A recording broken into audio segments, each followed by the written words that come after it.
Welcome, everyone, to another episode of Sea Stories.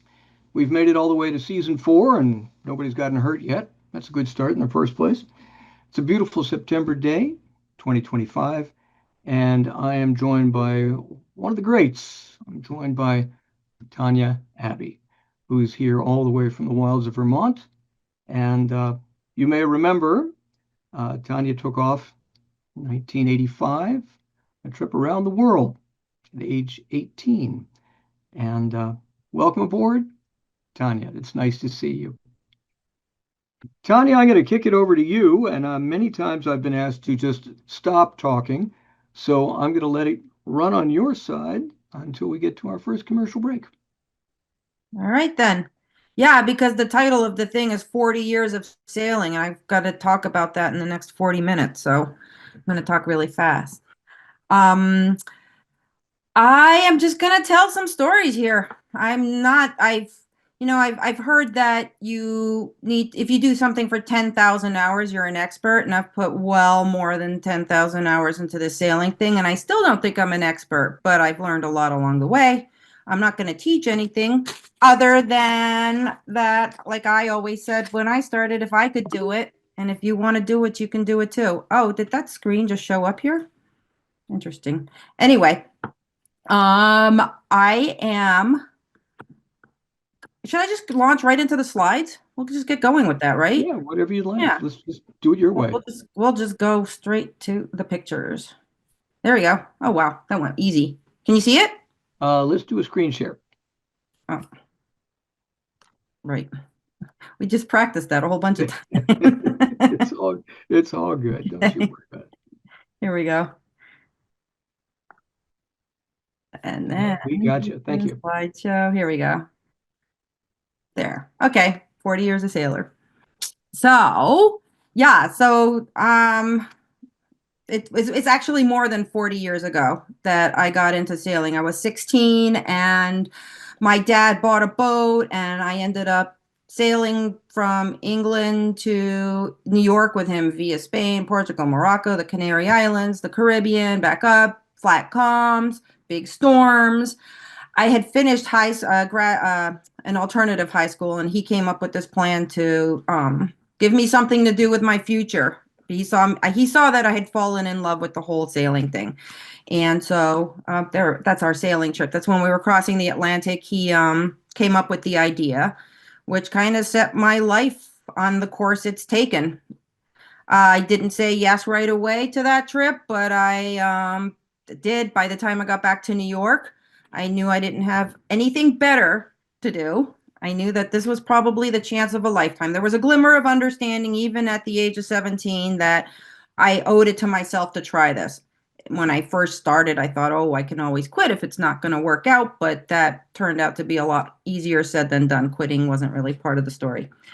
Anyway, so this was on the trip with my father on arrival 38, which was 12 feet longer than what I ended up with on my boat. And one of the first things I learned about on Varuna was what a huge difference 12 feet in length will make. My dad's boat was really nice and big compared to Varuna, but she was a good boat. I found her at the same time as I was going back to Switzerland to visit my mother. My parents had had a long divorce and custody battle, and this was actually one of the few things that she agreed with. She thought this was a fantastic opportunity for me. She even wanted to come. She was sick, she had cancer, and she knew that her days were numbered, and we owe it to ourselves to get to do what we can when we can. So that was kind of behind everything with me, was my mother, and also being a big supporter of this, not just my father. So the boat was built in Toronto, Contessa 26, and this picture was taken when we launched her. Right after it was taken, I took the cork from the champagne bottle, we christened her, and gave it to my dad. He threw it in the lake. The engine wouldn't start. 10 minutes later, the guys from the factory were there, and it turned out we forgot to turn on the batteries, which was the easiest solution to my engine problems. For 2.5 years, I was battling this engine, and I just told Duncan that I've had ever since engine-related PTSD. He has a 26-year-old car. I can't do that. I don't want to break down. This taught me about not wanting to ever break down. But by the time I finished this trip, I do know how to troubleshoot diesel engines pretty well. That there was a lot of learning with that. This was the inside of the Contessa. She supposedly slept four. That never happened. But up forward where I'm sitting there ended up just being storage for sales and books and food and so on. After that was the head, and then after that was the galley, which was a two-burner kerosene stove, and then a sink with uh, attached to 20 gallons of water and an ice box. This was the 90s. It was the end of the era and the end of an era. At that time, there was only the sat nav. There were no GPSs, and I left had with a rudimentary grasp on celestial navigation. I was pretty good with the coastal, having learned that on my dad's boat, but I figured I'd learn how to do the celestial navigation once I was underway, meeting other people, talking to them, and figuring it out when I needed to. And this was standing headroom on the boat, which wasn't really headroom. I could stand if the hatch was open in the middle there. So in the months leading up to the trip, there was very little I could do to prepare. I read books, I took the navigation courses, but I knew that my real testing and learning would happen once I was underway. There was no way I could know what this was going to be like until I was there on the boat in the middle of the ocean, figuring out one day at a time, 1 mile at a time. I got the table here that my feet are on. I got rid of that eventually and just made a bunk. I put a plank between the two berths and came in and out of the companionway onto my bed. And Varuna was basically a bed with a little galley next to it. So while I was getting the boat ready, we brought her down in May of 1985, and I had a couple of weeks to get everything on board until leaving. And while I was doing that, my dad was telling everybody and their grandmother about what I was going to do. So this is the day I left with everyone coming and asking me why I was going to do this. That was the big question, why? And I was just like, why not? I literally, was my answer. I didn't have a better idea. I was just going to go see. I was 18. You know, it's a little different when you're 18 than from when you're more than 18. I just said, why not? And I guess that wasn't really what people wanted to hear, but I had to go figure out why. I had to get out there. So the first part of the trip was from New York out to Bermuda, across the Gulf Stream to Bermuda, down to St. Thomas, across the Caribbean to Panama, through the canal, across to the Galapagos Islands. The longest projected passage of the entire trip, which was the 3,000 miles to the Marquesas, and then on down to Tahiti. When I left New York, and this is something that I've realized in the years since, is that a really big, what was key to my being able to do this was I didn't really think of it as an entire circumnavigation. Every time I left the harbor, when I left New York, I was going to Bermuda. I wasn't going around the world. I just had to get to Bermuda. And Bermuda, I had to get to St. Thomas. And breaking it down into these manageable legs was a lot easier to wrap a young head around than thinking of a huge endeavor. One day, 1 mile at a time. I'd have like on my charts, the days would be broken down into like 2 hour, whatever, like blocks of time that I could cross off. It was literally hours at a time. But the day I left New York, rainy, miserable, the engine conked out as I was putting distance between me and Manhattan, and I went out to Sandy Hook, figured out the engine problem, left a couple days later, and the first trip to Bermuda was 12 days, and that's typically, a 5-day trip for people. So while I was out there, I had storms, flat calms. I was figuring out how to work the boat. The self-steering gear was my best friend. That thing did all the steering for me. In this picture, actually, there's a little auto helm operating, but that died from lack of use because the engine just hardly ever worked.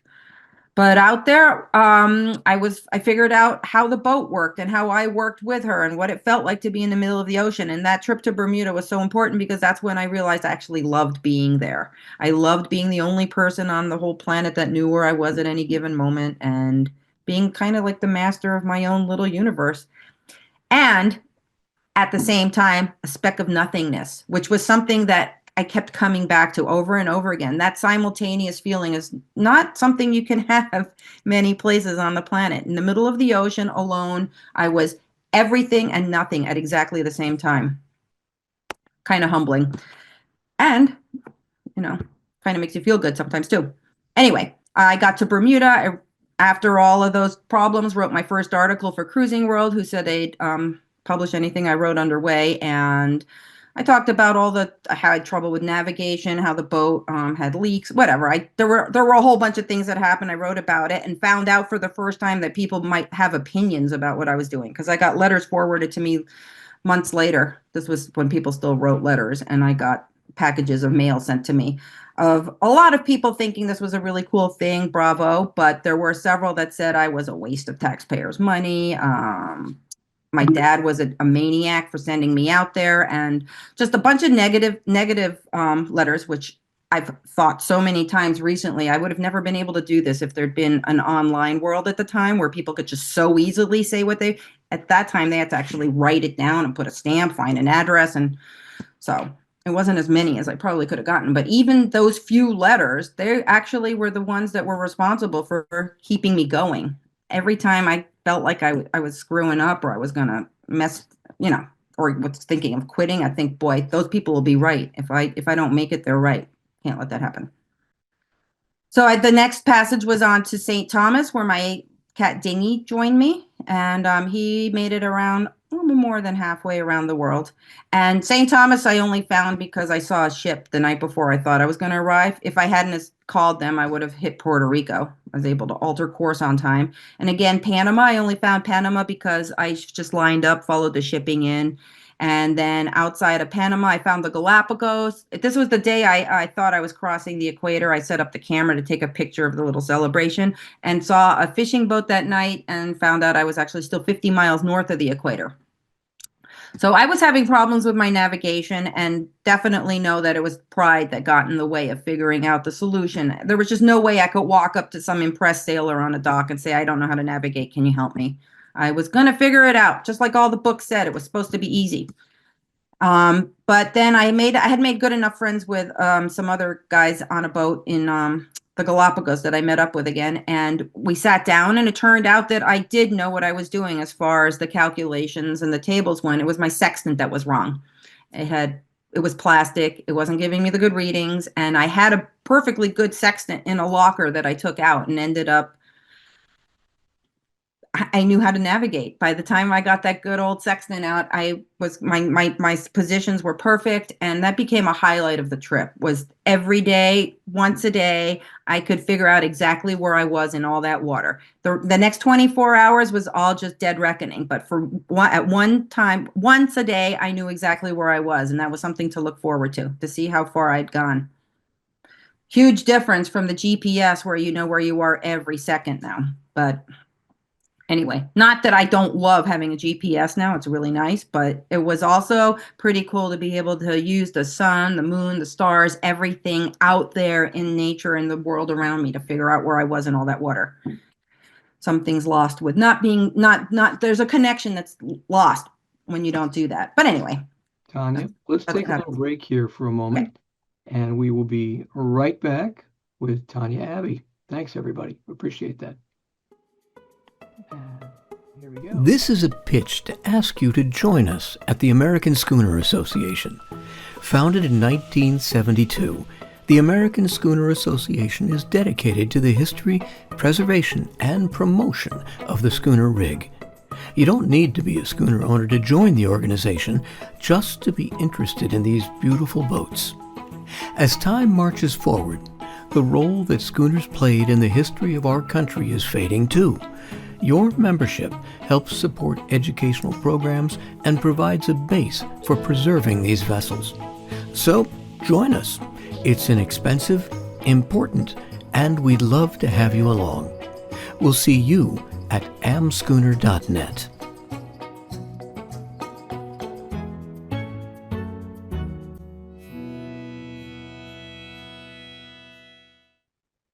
And you can come see us at Schooner Sultana's downrigging this at the end of October, early November. Well, welcome back, everyone. And we are talking to Tania Aebi. Take it away, Tania. All right. So this is crossing in the South Pacific, the 3,000-mile passage, where I was doing all the navigating perfectly, knowing exactly how many miles I was making every 24-hour period. Sunrises, sunsets, dolphins, whales. I celebrated my 19th birthday out there. I had a really beautiful passage. That's kind of thought that the rest of the trip was going to be like that I was in the trade winds. Not quite, but that was perhaps the most beautiful passage I've ever had. Um, and making landfall in the Marquesas was pretty amazing too. This is Fatu Hiva. And this was the stuff that I had been dreaming about, that I imagined would be my life for the next couple of years before I left. And it was beautiful. But it was in the Marquesas also that I found out that my mom had taken a turn for the worse. So I made a beeline for Tahiti and went back to New York for 2 weeks. And that was the last time I was going to see her. By the time, and it was very hard to go back to Tahiti. You know, when you look back over a life and you think about the low points, this would have been one of them, was to leave and go back. And a couple weeks later, she passed away, and that was a huge turning point. And it was like, now I had to get on with things. She probably lasted longer just being there for me as I went than she would have otherwise. So I had to keep going, which meant also getting another cat. This little guy, Mimin, little girl, she came to join the black and white cat, which, there you go, is a 19-year-old decision to take 2 cats on a 26-foot boat. Bad idea. Here's the sextant. This picture was just taken at some point when I was cleaning out the boat. My cockpit is a mess in this picture. Every time I landed somewhere, I would clean out everything. This picture was obviously taken when I did that, so it was a mess. Usually it was very tidy, my cockpit. But anyway, the sextant that always had to get adjusted, whatever the word is. Anyway, I left Tahiti and calibrated. I left Tahiti, folded up the dinghy, and went 20 miles to the next door island of Moorea and spent a couple weeks saying goodbye there before leaving Moorea for the American Samoa. Had a gnarly trip there, lice, depressions, 2 cats never using their kitty litter. But I got to American Samoa and then Western Samoa. And again, one day, 1 mile at a time. So this is where I got the call about my mom, went down to Tahiti, American Samoa, Western Samoa, Wallis and Futuna Islands, across to Vanuatu, Coral Sea to Australia, up the Great Barrier Reef to Thursday Island, and on. Next part of the trip, I got to Wallis and Futuna Island. I just selected some pictures for this because I can't show everything. But Wallis and Futuna were other highlights in the South Pacific. Because I made friends with another French boat, I stopped in these islands, which I would have passed otherwise, because I gravitated toward places where I'd see more boats and have facilities. Anyway, I saw a side of the South Pacific I wouldn't have seen otherwise. This island, they were like 1,000 people on it, and they were all building a massive cathedral, and were hoping to have the Pope come for opening ceremonies. And this Wallis Island, they were actually still sailing these boats around, fishing in the lagoon every day. And everywhere else I went, they had Yamahas, whatever, outboard engines. This place, they were still sailing them. On to Vanuatu, which is where I met Olivier, who ended up being my husband and the father of my kids. And people always asked, how'd you meet him? I anchored next to him. He said hi, I said hi, and that's how we met. But it kind of changed the trip, because now Olivier was in the picture. We left Vanuatu. Oh, the dinghy, the black and white cat, he died here.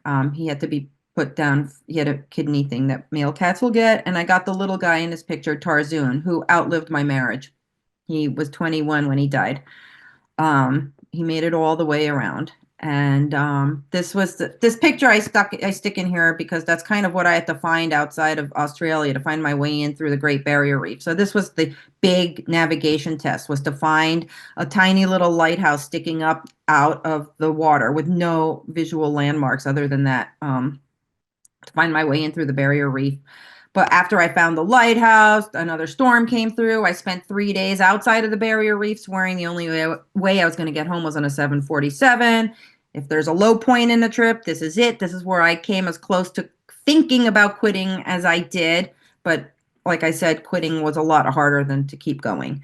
And Olivier decided, instead of stopping in Australia as he'd originally planned, he'd also sail back to Europe. So I knew I'd meet up with him in different harbors along the way, and that was a game changer.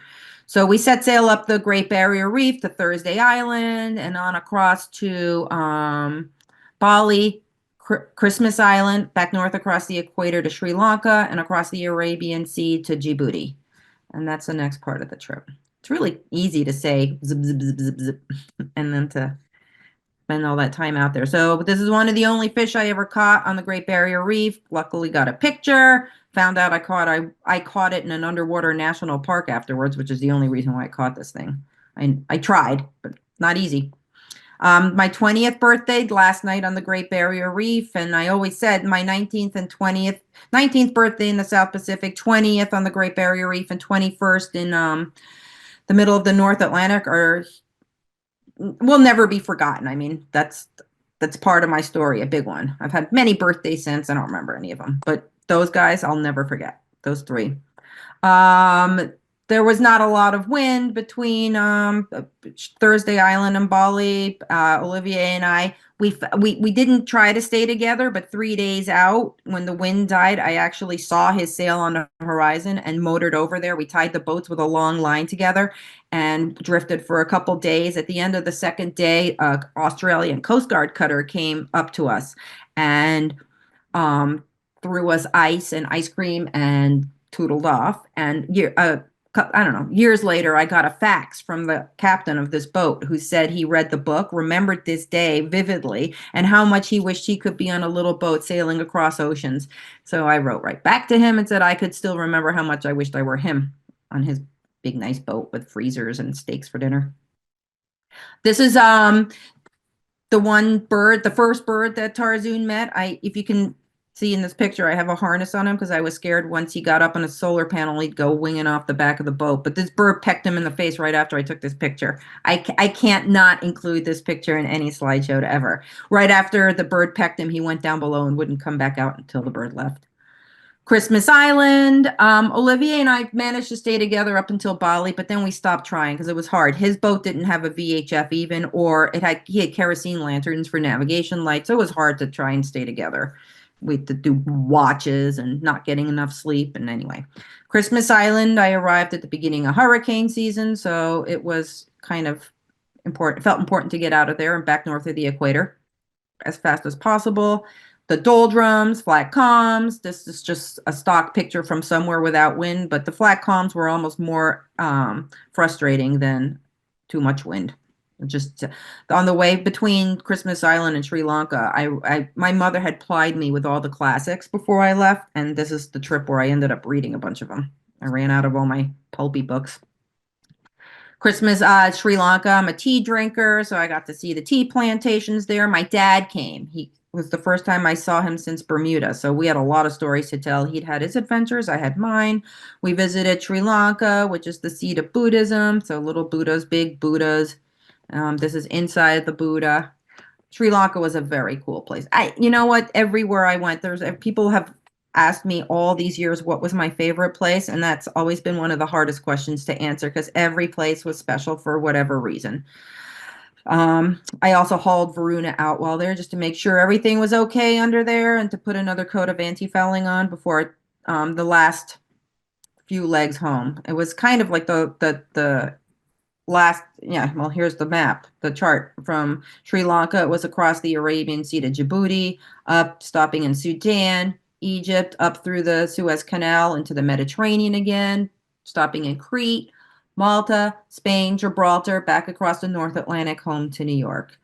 So the Arabian Sea, the passage from Sri Lanka over there, that was kind of my last nice, like, regular wind. It was the northeast monsoon, and I had nice wind pushing me toward Djibouti and beautiful sunrises and sunsets. Olivia and I stayed together for a couple days before stopping. This was another 28-day trip.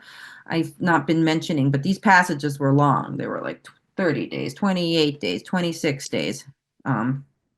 And coming into Djibouti, it was coming from Sri Lanka and the jungles of a tropical island to North African desert. There was a lot of culture shock involved with landing in all these completely different places from the ocean void. Like I'd be completely wiped, like a disc or your phone. I'd go in the ocean and I'd just be stripped of all, attachment to civilization. And then I'd land in these completely different places and be like bombarded by sights, sounds, smells, everything. It was cool. It was just another experience. It was part of the experience. In Djibouti, we had this guy in the picture, Len, he was another single-hander, and we thought that we would sail the 3 boats together up the Red Sea in a flotilla, because people were doing that there because of pirates and because of shipping. Everybody just thought safety in numbers was a good idea. But this is the entrance to the Red Sea, the Straits of Bab el Mandab. And right before we got there, Len, the Englishman's boat, it lagged behind. And Olivier and I kept on going. And we lost each other this night, too, the first night out. The wind was howling as we came in through the entrance to the Red Sea, the Straits of Bab el Mandab.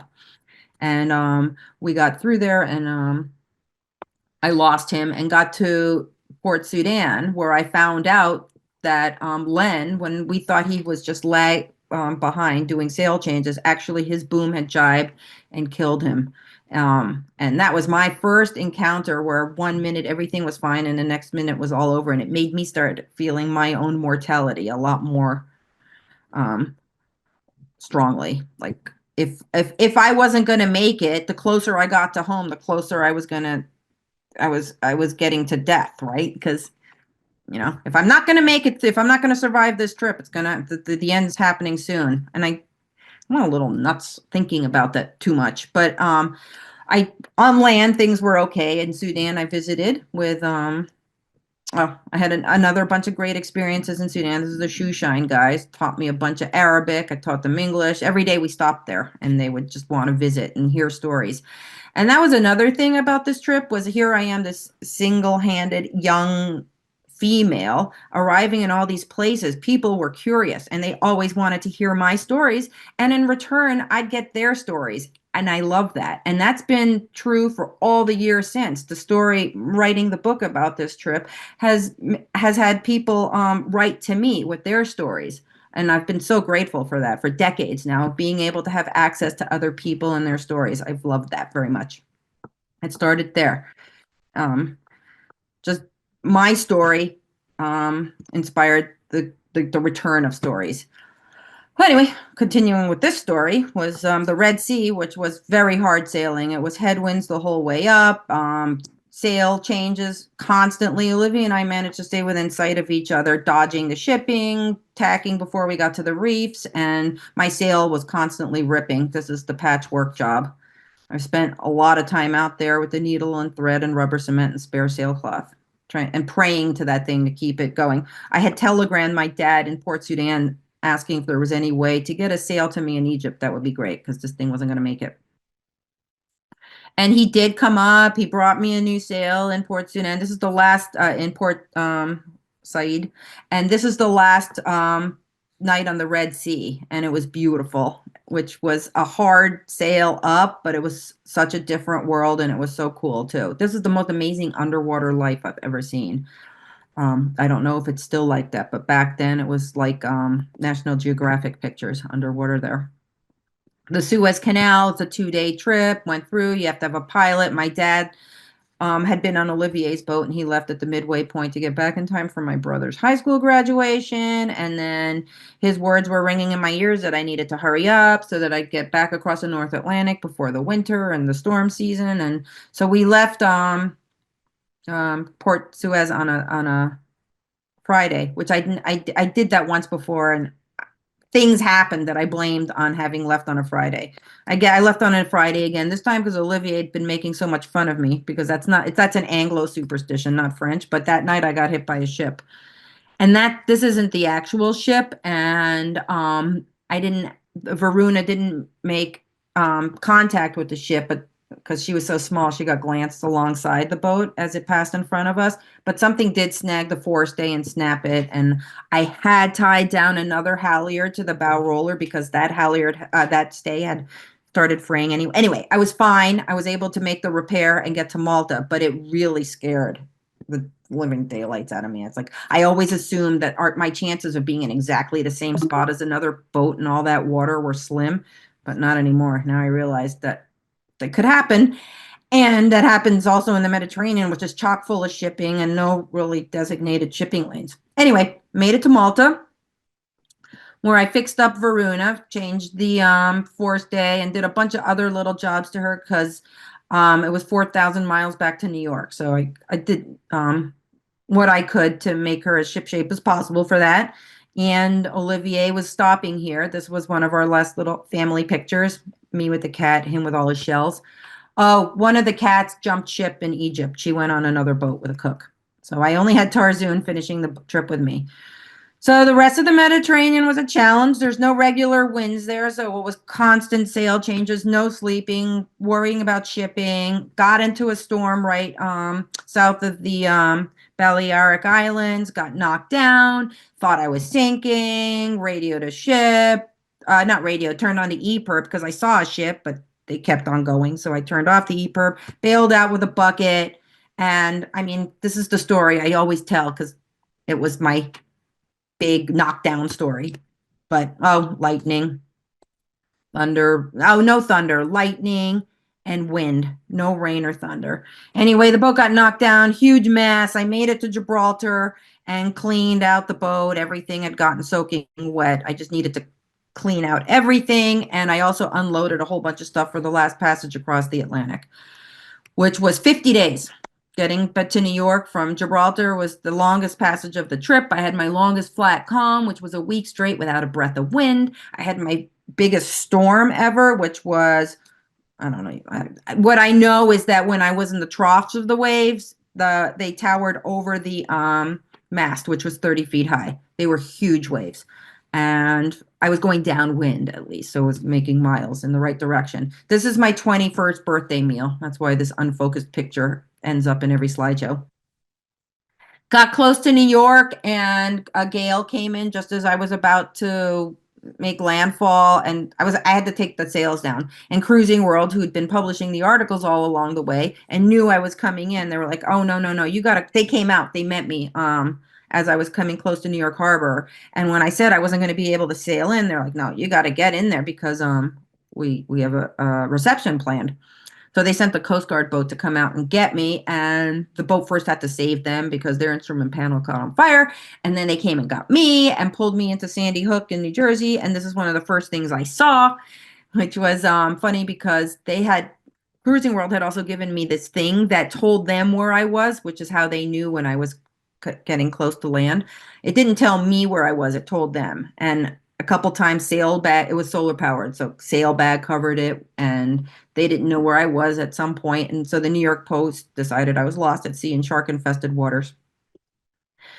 Also, the editor of Cruising World had met with me in Gibraltar, so I had with her gone over all the questions that people were going to ask me, and we reviewed the answers so that I wasn't going to just tell everybody, "Oh, it was good." Like when I left, all I could say was, "Why not?" Now I had to say why, and they had to be like paragraphs, not just monosyllabic answers, which is my tendency. And so I had those 50 days to look at those questions and answers, and so I survived the return, and it was weeks of talking to people, telling the stories, figuring out the story, really. I'd been living it. Now I had the story to tell. And the next year is when my dad, he thought I could do anything. Now while I was crossing the Atlantic, he set up the sponsorship for me to do the Iditarod sled dog race that winter, which didn't happen.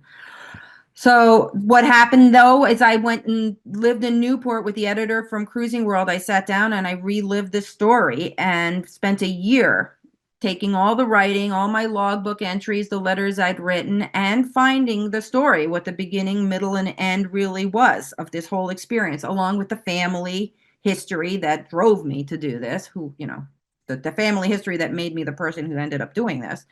And this book has followed me through life now. People still read it, people still write to me. And if I hadn't have written it, I wouldn't remember half the stuff I remember now because of it. And I went on to school after that, and I wrote in order to document this trip in return for credit, I had to read about experiential education. And you can't, I couldn't get credit for having had this experience without talking about the experience and why I thought I should deserve the credit. You have to reflect on it, and you have to write about it to really realize what you've learned. And it turned out I learned a lot. But I think this picture is funny because in all the other ones, it's so hot sailing around the world in the tropics. And one of my last trips on Varuna was up the East River to City Island, and it was freezing. And that's one of the first times I realized I don't like sailing in the cold, actually, at all. But the last trip we did on Varuna was with my siblings when she was up in, we brought her up to Newport, and we took her out, and we just spread my mother's ashes out in Narragansett Bay. And then I sold her and continued on. Olivier and I got married, and I paid my father back for the trip, got that book done, and got my captain's license, and started working with, then I had kids and started working with this other lady who ran a sailing school for women. And that was a whole new experience. Here I was, like, I'd been this big sailor, but I'd never taught sailing. I had to learn how to teach it. I had all these stories, but I wasn't like, I hadn't learned how to teach. And I was teaching all these people who were very accomplished women of their own. And that inspired me to go back to school. I did go back and I got my BA, and then I got my MFA after that in creative writing. But while I had the kids, and we moved up to Vermont where we built our own house, and the kids never got on a boat. Olivier would go off doing deliveries. I would go off and do my sailing trips with Women for Sail and the other, whatever else I was doing sailing for.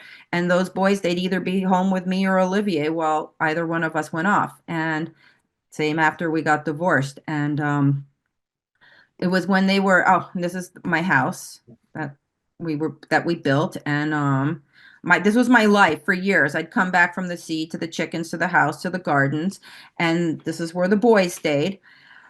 Here's Jill, with whom I did all these sailing trips. She was a great teacher for me too. Yeah. And these are we take a pause here, if we don't mind. We got to run another commercial. Okay, good place. Yeah, this seems like a pretty good place because we're going to start talking about your boys in a minute. Mm-hmm. Here we go.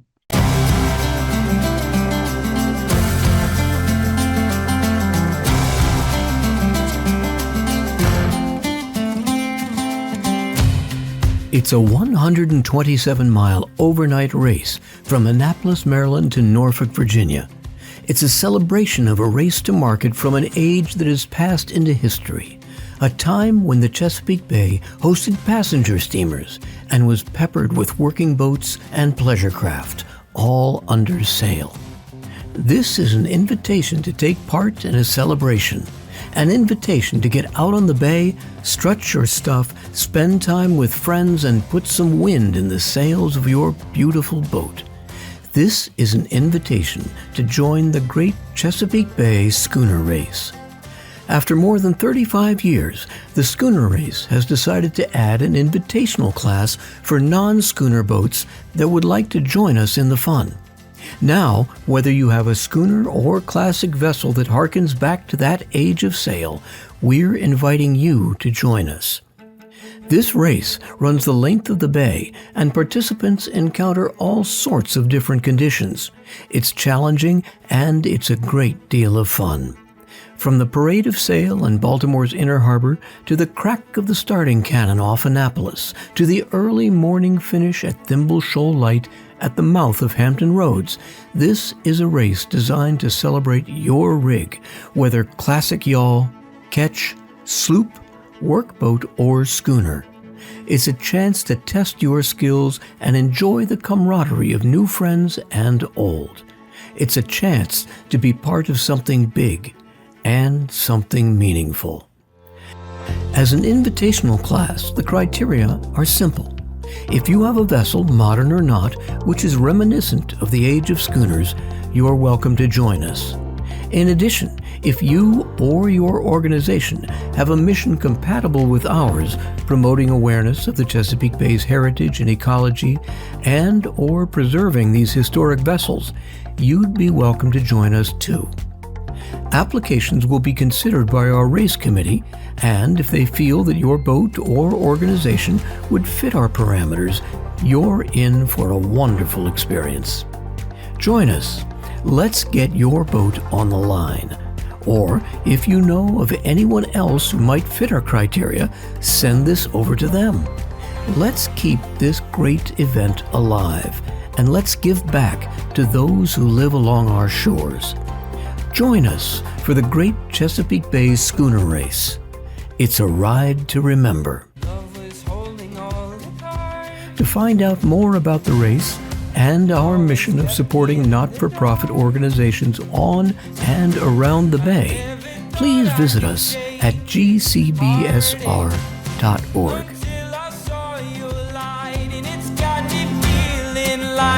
Life is good, yeah. Life is good, yeah. Yeah, in my darkest times, you got me feeling like I've been walking on air. Left all my worries and cares. I've got no burdens around you. I don't care who knows I love you. 'Cause I've been so lost without you. And in my darkest times, you got me feeling like And that race is coming up in just about 3 weeks. And we do have a few more spaces if you'd like to join us. Love to see you. We are back with my friend Tania Aebi, and she's picking it up where she left it off. Take it away, Tania. All right, with Jill, and who I started doing the Women for Sailing trips. And because of these trips and the trips I started doing, I started working also for a magazine, Latitudes and Attitudes. I got a column with them, and 99, I did that column now for like 23 years. First, it was every month, then it was every couple months, and then quarter. It went through different things, but I had to come up every couple months with something to write about. So these trips always gave me some kind of material.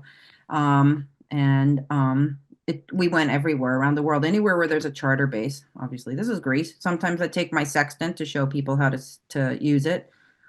Everybody'd want to try it once, and then that was it. I stopped carrying that thing with me and check bags.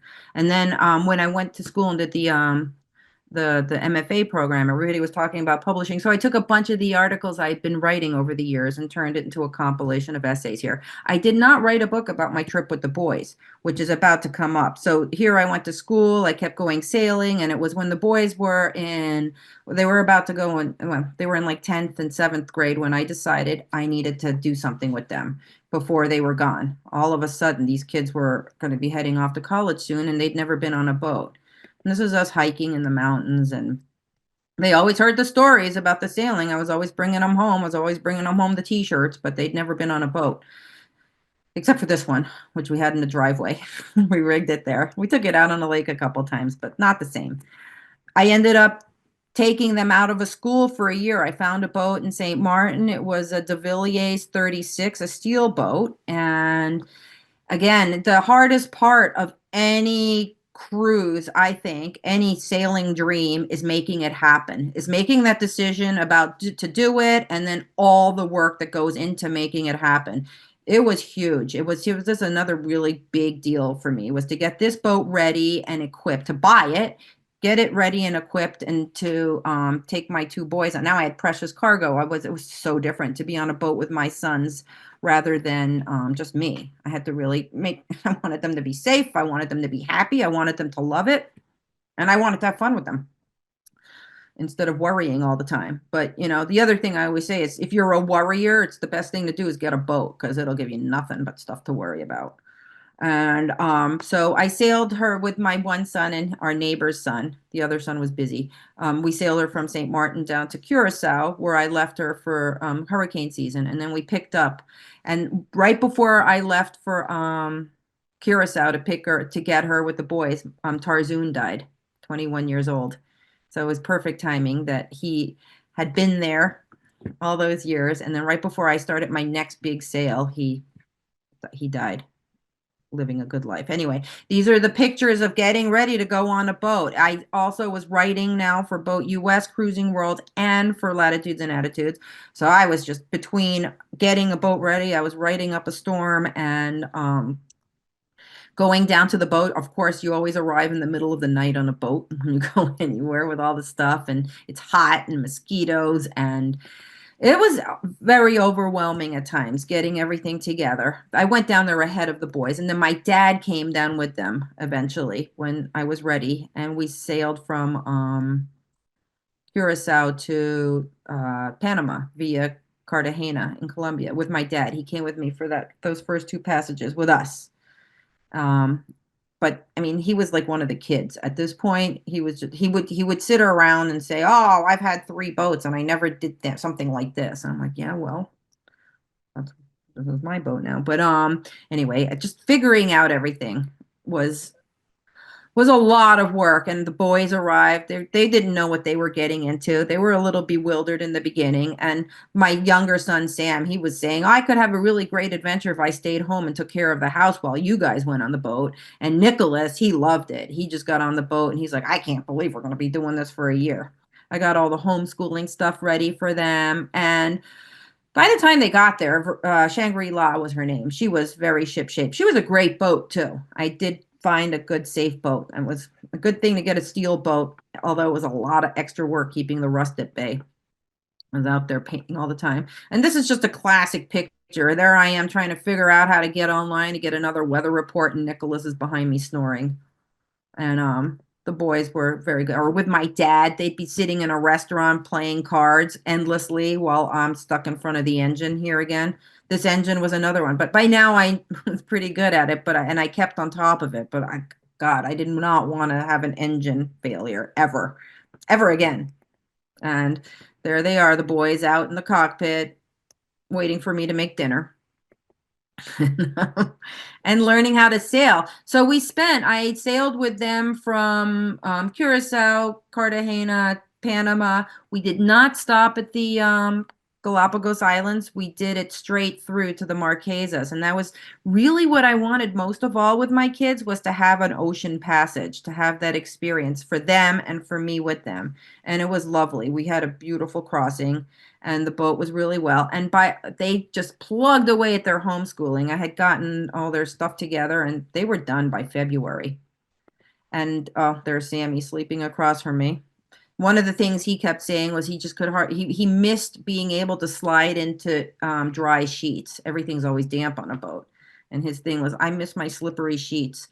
There was an adjustment period, and this is all the food we had to our lockers filled up to get across. There was adjustment, but those boys both ended up loving this trip. When we got to Tahiti, this was the I forgot to take a picture as we crossed the equator. I caught it a little bit late, but anyway, we did the crossing, and they learned. They learned about. I used to fantasize about being on boats with people who could take care of things while I stayed in bed.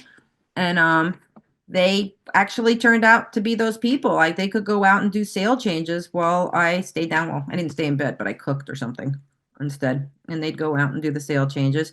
They learned how to do the sextant out there too. I made sure that was part of our experience.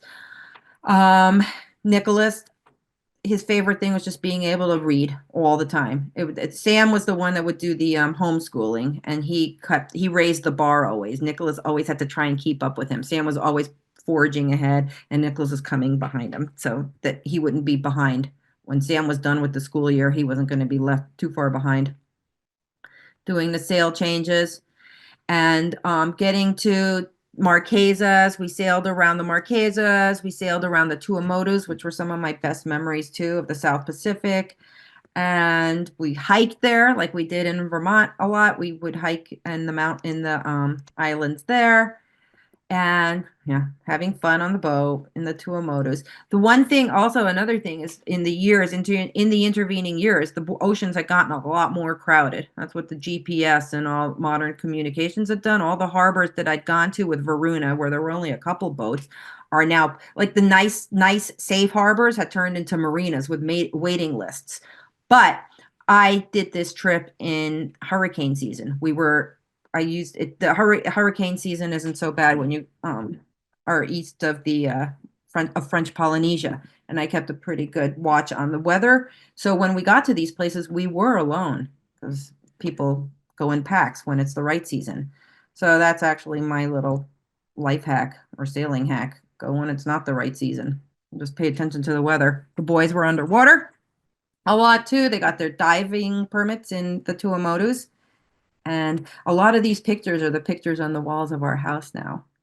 And when it was time for me to hand the boat over to Olivier, he got a turnkey operation. He met us in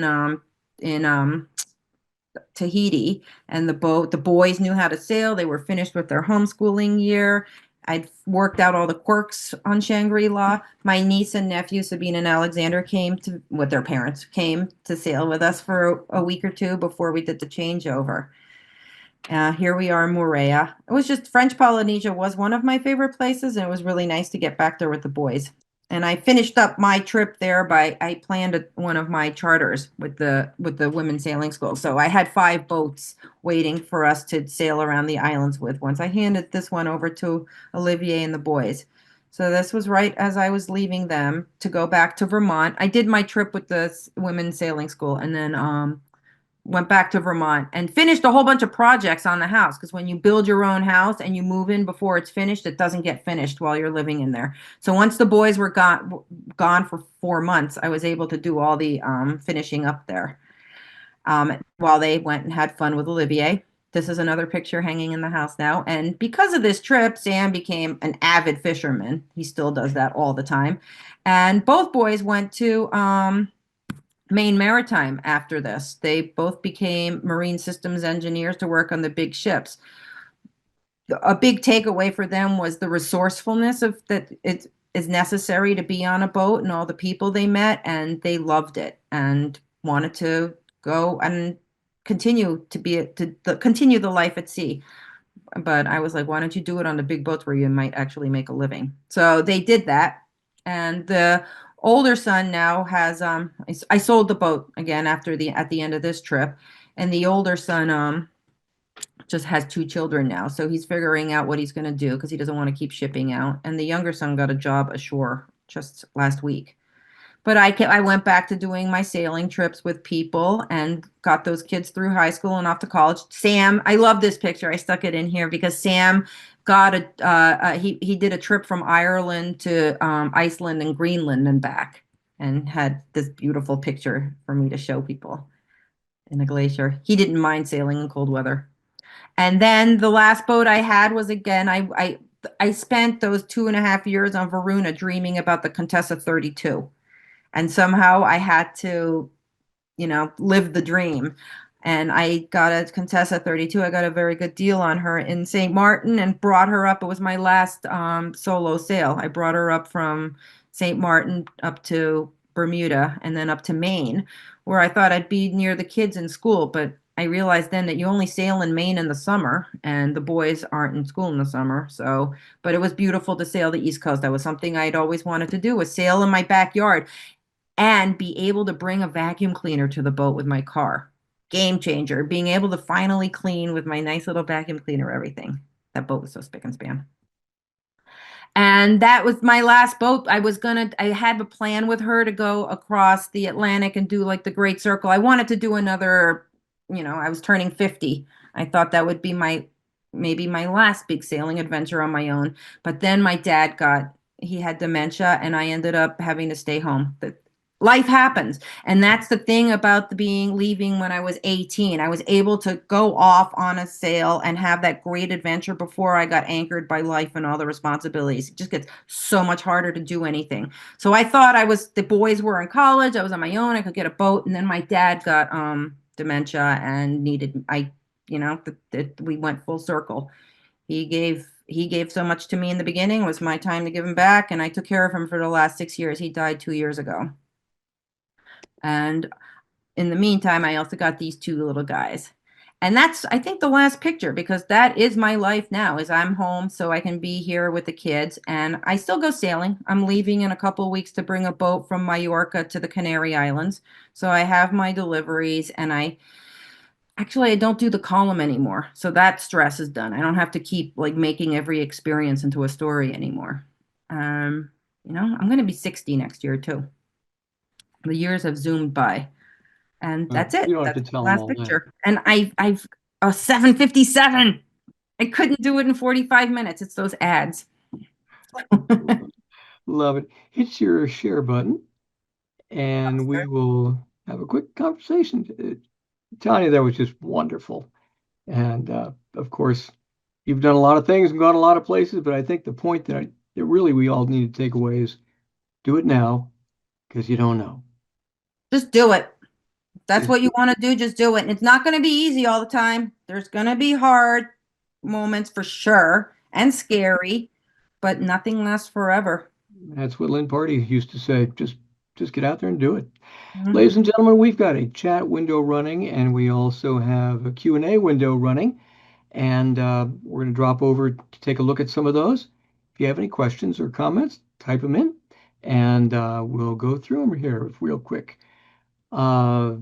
Rebecca says we sailed the Marquesas and Tuamotus, and they were beautiful. I'll bet. And thank you from Priscilla Travis, a good friend of mine. Thanks so much for sharing your life in person and in your books and articles. And on my end, we reread Maiden Voyage out loud to my wife. That's great fun. We have over here in the questions and answers, wonderful presentation. Thank you. We loved all the photos. How did you take the photos? This was most likely before selfies or cell phones. You know, any of the pictures that were taken of me were probably taken all around the same time, and I could pepper them in through slideshows. And yeah, no, I didn't. I was terrible at taking pictures also. I could have had so many more. It's not my thing. I don't do the selfie thing really either. It's the last. I always think of it too late. I missed a lot of photo opportunities because I'm doing whatever I'm doing. I'm not thinking of photographing it. So Steve Ward says, where was your sailing school? Thanks, and what a great story and experience. The sailing school is at my desk, and it was planning trips. We would charter boats in different places, anywhere where there was a charter base. We went so many places around the world, and we would just charter the boat, take people out for a week. And then I also did these offshore sailing trips with a friend who runs Offshore Passage Opportunities. I would bring every year. I started doing it round trip, and then I started just doing one-way trips back and forth to Bermuda. Did that trip many times on a beautiful and fast Swan 48. Very nice. That's a great boat. Very nice. Here's somebody you may know, Cheryl Duvall. Thank you, yes, Tanya. she came on the boat with me. I saw her name just pop up. One of my best sailing memories is sailing with you in 2019 from Bermuda to Huntington, New York. Great to hear about your sons and grandkids now. Pretty fun. Greg Bauer says, I loved your first book. What was the most important lesson you learned from your trip that you can look back on now? I've said it. I'm going to say it again. Just do it. It's nothing lasts forever. That was the most important thing. It's like the days, everything passes. Nothing lasts forever. Neither the bad moments nor the good times. So you just got to do what you got to do while you can. The dithering, it can happen, but don't let it last too long. I think that's great advice. And Steve Marinelli writes, well, what was your favorite meal to eat on passage? Did you have a fallback meal?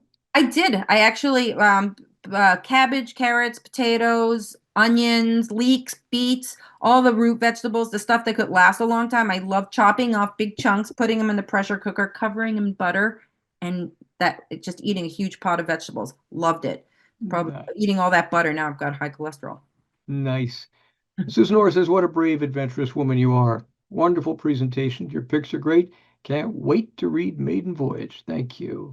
Thank you. Thank you. Here's one from Pam and Nat Benjamin, good friends of ours. Amazing stories, Tania. Thank you so much. What time of year did you do the transatlantic? Which one? Yeah, there you go. I have a feeling you did say that. It was transatlantic, the last one with the big storms. That was October to November. I had my 21st birthday out there. There's one. Barb White says, love to hear you're still sailing solo. What an inspiration. Thank you. And Dmitry Selenov says, Tania, I read your first book years ago, recommended it to a number of people, and then I read your second book too. You got a fan. I need to go now. We'll watch the recording later. Thank you for sharing stories. Well, I think that's pretty sweet. And here's somebody. Gary says he's gonna read it again. Read your book again after 37 years. I know. No, isn't that great? 37 years. It's crazy. It is just hard to believe. Here's one. Louise says, I read Maiden Voyage sitting on my own Contessa 26. Any advice on getting your captain's license? Ugh. This too shall pass. Again, it's bureaucracy, it's paperwork, it's patience with that, and just getting all the numbers and the dates and the times and everything together, and then studying for the test. Oh, Actually, advice: if you really want to get a captain's license or something that's going to work around the world, get your RYA. You can't charter a boat. They don't recognize in the Mediterranean the U.S. Coast Guard captain's license. They want like your ASA sailing certification. You have to have something else. isn't that something? Yeah. Yeah. So, I mean, if I would do it again now, I mean, I've got the ASA now and I've got the captain's. I'm not going to do it, but I would do the RYA one. I think that's great advice. Mm. Pam Benjamin writes, come visit us in Martha's Vineyard. We have an awesome sailing community. I do need to get to Martha's Vineyard one day. It's a pretty special place. Mm. Well, I'm afraid, my friends, we've kind of run out of time. And Tania, this was just so wonderful. Thank you for taking the time with us. Thanks for having me. It's fun to be able to put all these pictures together, and the stories aren't stories until you figure out what the story is. And that's really true. I think that's great advice. All right, my friends, thank you for joining us. Just a couple of notes here. We have got Chesapeake Bay Schooner Race coming up in mid-October, and after that, the Sultana downrigging. So if you can come join us, we'd love to see you. This interview will be online, recorded, and probably up in about 48 hours after I get back to my editing booth and ready to roll. And with that, Tania Aebi, thank you so much for the time you spent with us. Thank you very much. It was fun. Very, very special. All right, my friends, we will see you next time.